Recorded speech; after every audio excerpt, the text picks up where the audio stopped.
We are out on the farm. This is my llama, Annabell. She's one of our llama herd, and I wanted to have her in the scene this evening as I'm recording this video for you to remind you that it's okay to move about, use different scenes, frame your shot differently. I've got my iPhone set up on a tripod, and as you can see, I'm using a wired earbud mic. The mic is right down here.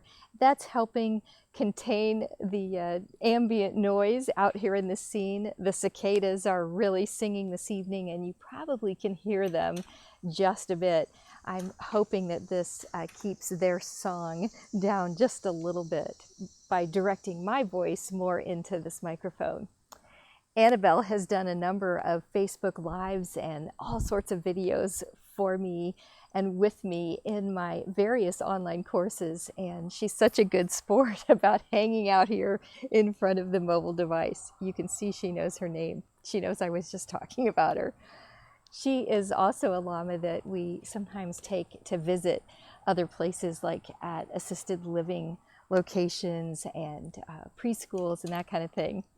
I don't do a whole lot of that because of the time commitment involved, but when I can, I do like to share them off the farm.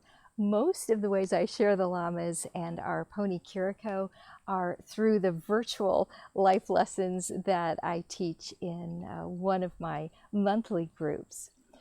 Thanks for being here. Annabell, thank you for helping me out with the video. I hope this has inspired you to move about and use some different scenes in your course videos or your masterminds. Take care.